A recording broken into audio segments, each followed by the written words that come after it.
Back to back আরো একটা বড় খবরের দিকে নজর রাখতে হচ্ছে। তহবিল মামলায় স্বস্তি পেল না কালীঘাট তৃণমূল।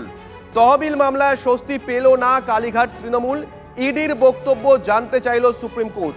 ডিটেল জানবো জ্যোতির্ময়ের কাছ থেকে। জ্যোতির্ময়, দেখো, আজ অল ইন্ডিয়া তৃণমূল কংগ্রেসের তরফ থেকে আইনজীবী কপিল সিব্বল তিনি অভিযোগ করেন যে কলকাতা হাইকোর্টে জানানো হয়েছে যে 3টি অ্যাকাউন্টে 440 কোটি টাকা আপাতত ফ্রিজ করা হয়েছে, কিন্তু বাকি আরো 36টি অ্যাকাউন্ট এখনো পর্যন্ত খোলা রয়েছে, যেখানে প্রায় 164 কোটি টাকা রয়েছে। স্বাভাবিকভাবেই লেনদেনে কোনো অসুবিধা হওয়ার কথা নয়, কিন্তু এই দাবিকে সম্পূর্ণভাবে অস্বীকার করেন কপিল সিব্বল। বলেন যে তারা অন্য অ্যাকাউন্টও কোনোভাবে অ্যাক্সেস করতে পারছেন না, এবং তাকে চ্যালেঞ্জ করে বলেন additional solicitor general SV Raju যে অন্যান্য অ্যাকাউন্ট খোলা রয়েছে, তৃণমূলের হাতে টাকা রয়েছে এবং প্রত্যেক দিন লেনদেন হচ্ছে। তা আবার পাল্টা চ্যালেঞ্জ করেন কপিল সিব্বল। তার বক্তব্য যে এক্ষেত্রে একটি ট্রানজাকশনের প্রমাণ দেখান, কিন্তু এই যাবতীয় শুনানির পর বিচারপতি MM সুন্দরেশ তিনি স্পষ্ট জানিয়ে দেন যে প্রত্যেক দিনের কাজ চালানোর জন্য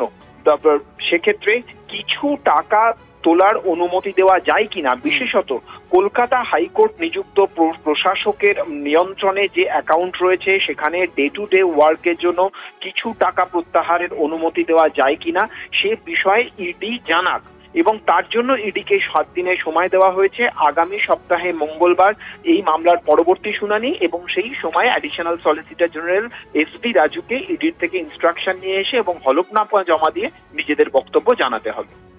ধন্যবাদ। অন্যায় যে হয়েছে, অর্থনৈতিক অন্যায় হয়েছে, এটা নিয়ে তদন্ত চলছে।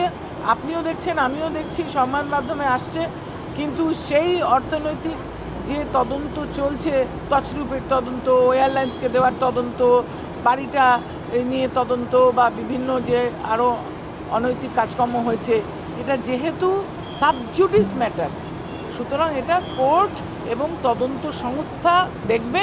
আমার এতে বলার কিছু নেই।